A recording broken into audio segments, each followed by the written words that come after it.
Welcome to the Morning Report, a production of FightBackMedia.com, the #1 source of urban conservative information in America. Good morning and welcome to the Morning Report. My name is Willie Lawson. I trust that you are well today.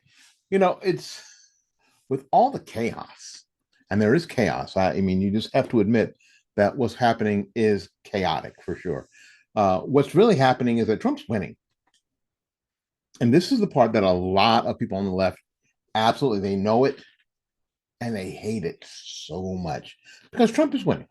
The Trump administration has won some victories again in court, which is where they think they can get Trump. Well, they tried to get Trump, when he wasn't president through through a thing we're now calling lawfare. Well, it didn't work. New story. U.S. Judge Theodore Chong, remember, on the 18th ruled that the White House Department of Government Efficiency had likely violated the Constitution when it shut down USAID.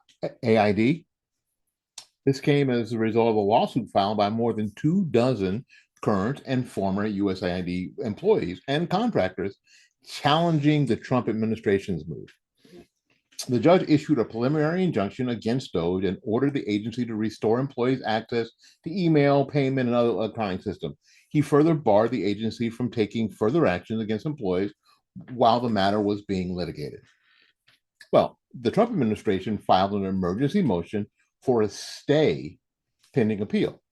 The motion sought to stop the judge's preliminary injunction, arguing that it restricts the executive branch's ability to manage USAID, and it is under the purview of the executive branch to manage USAID.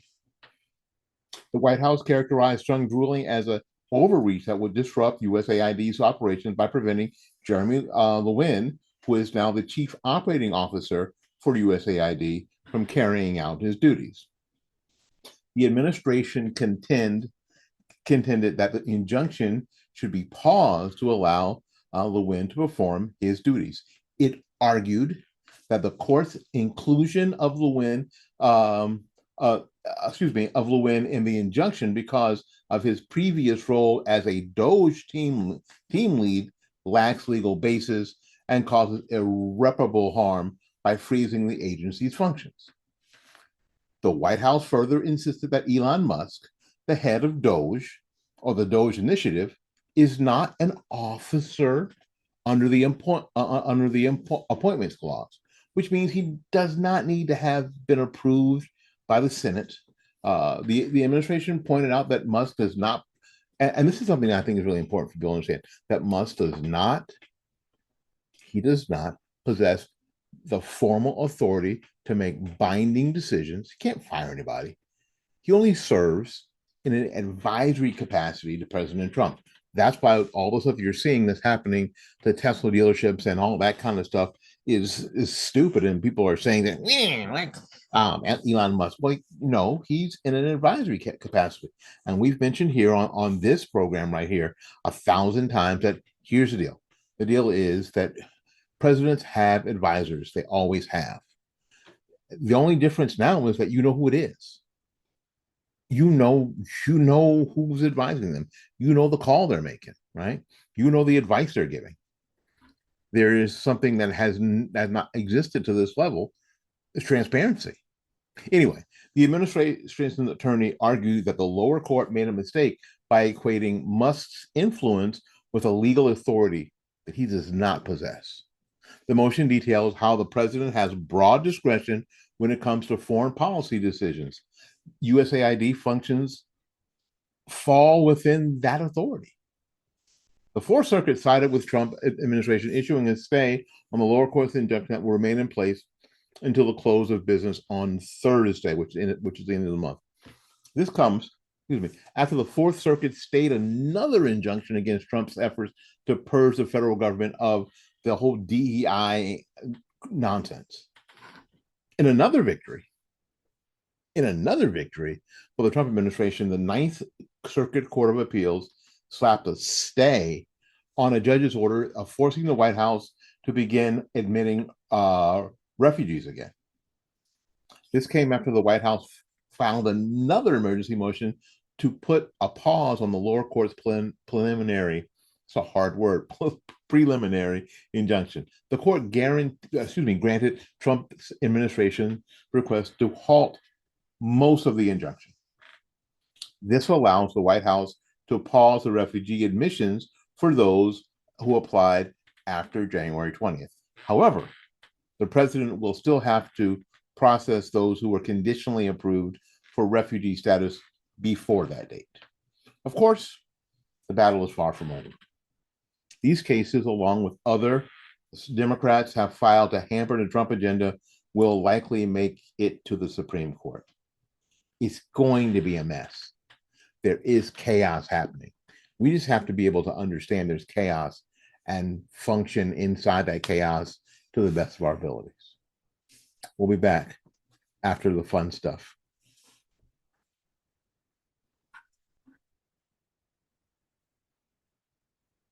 In my first year in office, I was proud to be the first governor in the country to kick China off of our farmland and out of our state. Unfortunately, the Chinese Communist Party isn't a threat that's going away anytime soon. President Trump was the first president in my lifetime to take a hard line against the CCP, and Arkansas needs to have his back. That's why today I'm announcing the Communist China Defense Legislative Package, a sweeping set of bills that will defend Arkansas from foreign bad actors. We previously banned companies linked to the CCP and other foreign adversaries from owning farmland. We'll ban those companies now from leasing property and owning property near our critical infrastructure. And we will shorten the amount of time a banned company has to divest from our state. We will also ban lobbying on behalf of Communist China, Russia, and other adversaries. Arkansas cities and towns won't be able to have a sister city in Communist China anymore. And we will withhold funding from colleges and universities that have a Confucius Institute or similar organization, which we know have been used as a front for spying in other states. And any state-sponsored entity, including colleges and universities and our state retirement systems, will have to divest from Communist China. We will also ban made-in-China promotional items from state government. These items should be made in America. Every state in the country has a role to play in defending America from our foreign adversaries, and I'm proud that Arkansas is leading the way. Goodbye, Donald Trump. We're moving to Canada for real. Oh, you guys weren't joking this time. Cool. Well, welcome to Canada, where houses cost twice as much and salaries are 30% lower, where our unemployment rate is 60% higher, where our GDP per capita grew the worst among the G20 countries, and it's not even close, where the healthcare is free, except not really, and 74,000 people have died on wait lists in the last 7 years, where we just replaced our prime minister with an investment banker who didn't live here for the last 10 years, and who also likes to hang out with Jeffrey Epstein's wife, or your guy is probably just going to buy us when we go bankrupt anyways. But hey, at least we've got ketchup chips, milk in bags, and less wildfires. Hey, Al, just a reminder, this isn't a democracy, it's a republic. And we're reflective of the people that we represent. This is not a democracy. And it's a republic, Al. Look at the Constitution. We're reflecting the people of the 9th District. And again, I just want to make one thing very clear. And I enjoy having this conversation with you. I enjoy having it too, because I really hope the people in the 9th District know on the next election that they should not vote thinking this is a democracy, that Doug Collins says this is not a democracy. I'll even send you the clip. Hey, knock, knock, nobody's home. Look at this. Got this big, beautiful area where employees are supposed to work. Nobody's here. So we're in the second headquarters at Freddie Mac. We were just in the other building. There was nobody there for miles and miles and miles. Look at these desks. They're clean. We've got a cafeteria, again, that's completely vacant. You've got food that's being prepared. The staff that makes the food is here 5 days a week, but the people who work in this building or should work in this building aren't here 5 days a week. 2,900 people that were supposed to work in the building. Turns out only 49 were showing up full time on a 5 day. No, slow it down. 2,900 people? How many showed up? On average, the highest that we saw on a 5 day work week was 49 people. Spending on that one building, just to point this out, $57 million a year. And your lease payments? In lease payments. All righty. Crazy, isn't it? Some of the things that are happening here are pretty freaking amazing. And we see the victories that are happening, and then people are starting to buy in. That's all there is to it. People are starting to buy in. I believe that. And I'm going to show you some numbers here in a little bit, or tell you some numbers here in a little bit, and you can start making a decision for yourself. Now, the numbers, so where'd you get the numbers? Because, cite your source. Okay. Now, this was a recent survey done by NBC News. Obviously, not a conservative bastion. This wasn't Fox News. This wasn't Breitbart. This wasn't Town Hall or Red State. This was NBC. The same people who are connected with MSNBC, right? This was a poll that they ran. Wow. Now we've seen some of the behavior of federal employees. We were talking about USAID in the first segment, and we've seen some of the videotape of their protests and the like, and the lawsuits and all that stuff. So we have to wonder, what's the average person think about federal employees? Because federal employees, for a lot of people, especially my age and older, where are civil servants, and they serve because they love the country and all that stuff. They serve in these departments, especially at the federal level. And people normally would have a pretty high opinion of these folks, right? Because of what they do. As a matter of fact, the last time, like a year ago, that NBC ran this poll, federal employees had a favorability rating of 63%. That's pretty high. Now, as of yesterday, in their latest poll, that favorability rating plummeted to 49%. 49%. That's crashing 12 points in a year. 12 points. Wow. I think people are starting to say, "Hey, listen, a lot of you are running. You're making a lot of money. You're not going to work every day, because the idea is that people don't think these people are going to work every day because they're working from home. Now, a lot of people work from home now. I don't necessarily believe that it's the best of ideas, but a lot of people work from home. My wife works from home. During COVID, I worked from home. I sit in my fat butt right here in this chair, work from home myself. I'm glad I don't now. I'm glad I actually have to go in to work now. I'm glad I don't work from home. And for what I do, it didn't really work all that well. But a lot of people work from home, and we're starting to see stories where people who have jobs that they're supposed to be working from home aren't really working.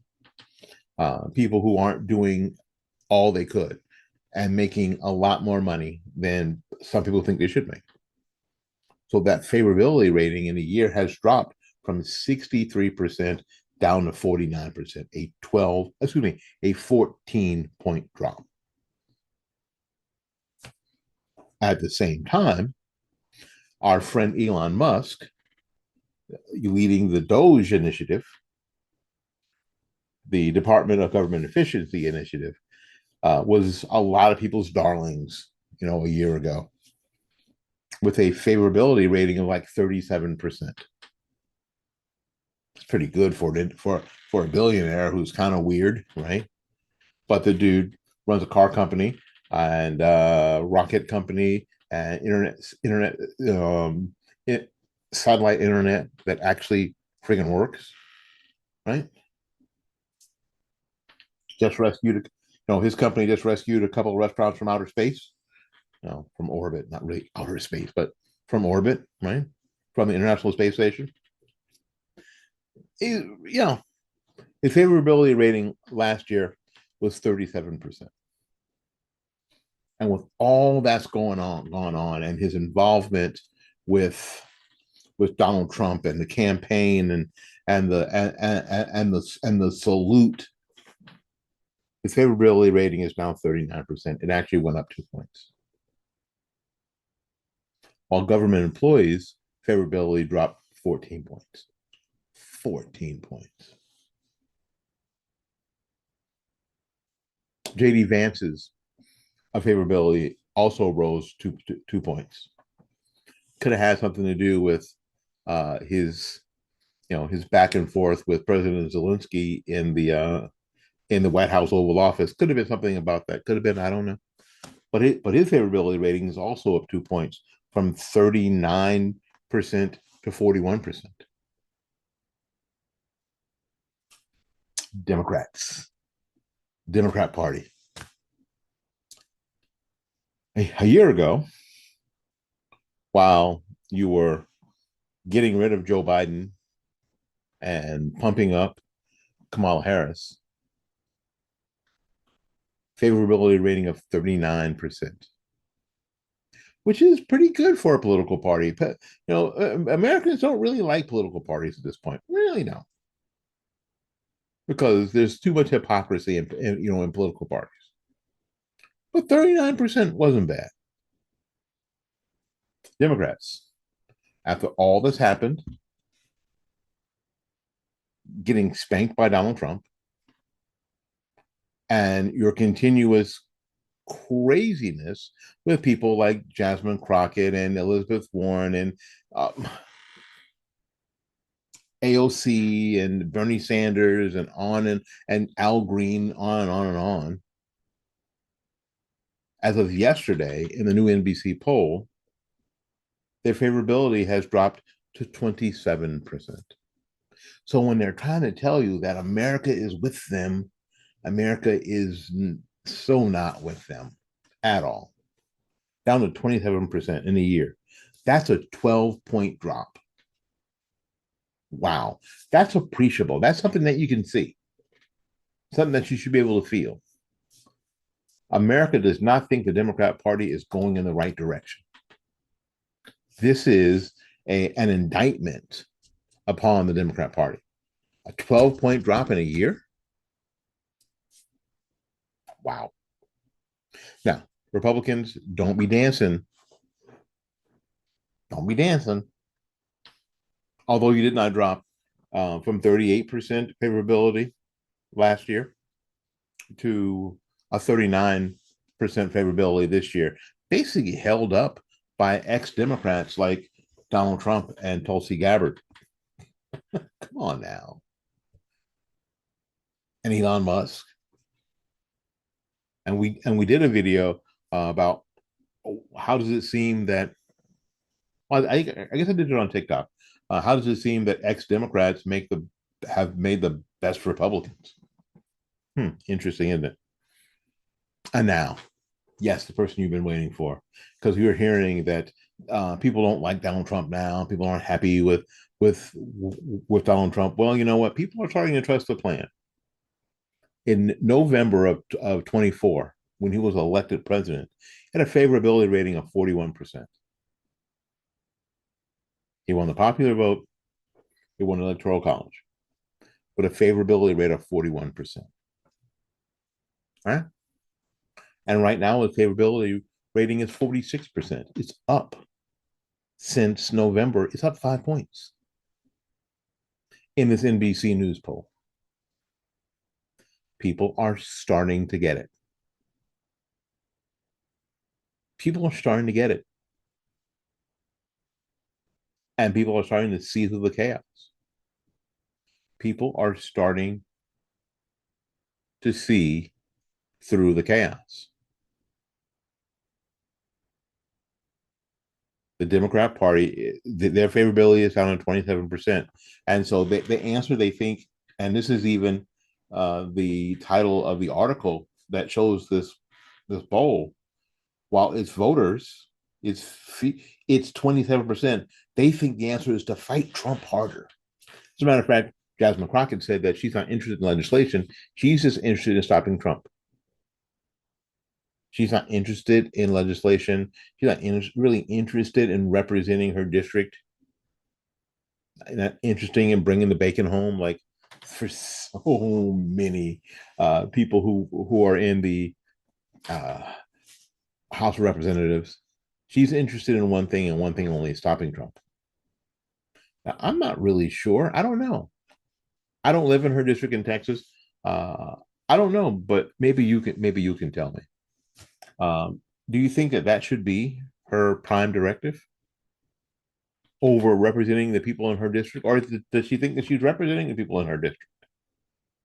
Does she? Now, the video I did on her outrageous claims, that is my 7th highest ranked video since I've done this channel. So the name Jasmine Crockett, she's got her supporters out there for sure. Wow. All right. We're going to end with this video. And we're going to see what, after you watch it, please watch it all and see what you think. Please write in the comments what you think. Do you think the country is going in the right direction? Question number 1. Do you think the country is going in the right direction? Question number 2. Do you think that Donald Trump is doing a good job? Do you think the country's going in the right direction? Do you think Donald Trump is doing a good job? Are you positive about what Doge is doing? Just 3 questions. That's all I got. Do you think the country's going in the right direction? Do you approve of the job that Donald Trump is doing? And do you think that Doge is doing a good job? Write it down in the comments.